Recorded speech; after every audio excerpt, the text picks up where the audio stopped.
Welcome. So, before we dive into specific techniques of meditation, I'd like to take a look at the big picture. Why do we meditate? What are the benefits? What are some of the various types? What might some of the challenges be? So, just to take a look at some of those bigger picture issues before we get into the specifics. So, first of all, why do people meditate? What are the benefits? Well, of course, there's the relaxation and stress reduction, now even proved by science. Of course, we knew that all along, but it is kind of cool that now there have been studies to show, brain waves and the heart rate and all those kinds of things, that yes, it actually does have an effect on our physiology. It can help with relaxation, it can help with focus, so those are those benefits. And of course, the spiritual awareness effects of meditation, which is my favorite, but they're both wonderful, right? You can be more relaxed, more focused, and more spiritually aware. What a great combination of effects. When we quiet ourselves, it helps us maybe get more in touch with the deeper aspects of ourselves. You might say, your soul or your spirit, not just our personality and thoughts, or even expanding into universal awareness, right? There have been times when I meditate where I feel like I just bridged dimensions for a little bit, visited the other side or a little different dimension, and then I come back and realize I've had a little trip, somewhere else, and I come back feeling more peaceful, feel like I've been blessed with a little visit to the spiritual realm. In terms of quieting the mind, I want to share a few things from some teachers of mine. One of them said, "Quiet the mind? How do you do that? Just ignore it."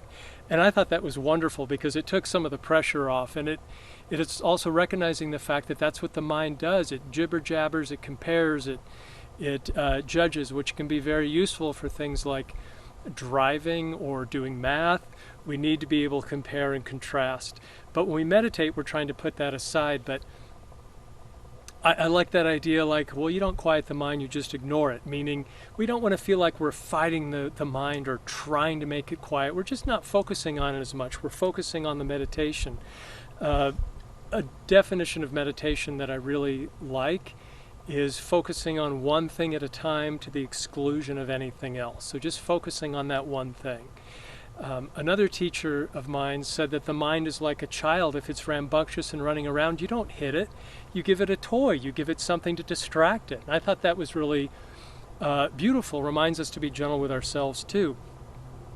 Some traditions are very simple. Just focus on your breath and be in silence, no music.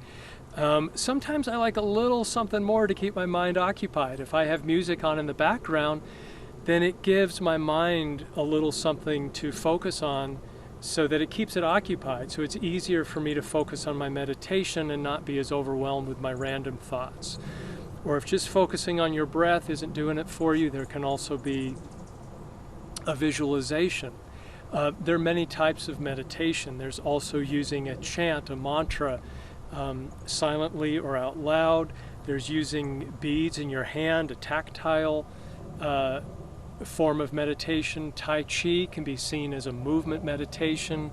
There's breath meditations. There's different visualizations. So many different things.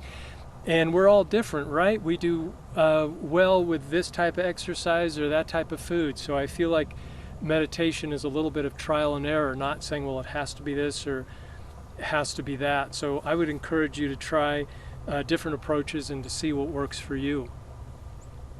Now, some of the challenges, I think it's important to remember that there can be challenges that come up and to know that going into it so they don't catch you off guard. I, of course, always want meditation to be a peaceful, blissful, relaxing experience, but sometimes, guess what? It's not. Meditation increases our awareness. So when I sit down to meditate, if I'm sad, angry, tired, I might notice that more. Sometimes I think, well, geez, my mind is running more when I sat down to meditate than when I was just going about whatever it was I was doing. So sometimes it can be challenging when we sit down to meditate. It brings up how we're feeling, whether that's good or bad, happy or sad. So part of the idea with meditation is we can feel it, recognize it, and just let it go, not be attached to it. However, if we're experiencing acute trauma, sadness, grief, the loss of a loved one, the loss of a relationship, if we're going through multiple challenges at a time, you know what?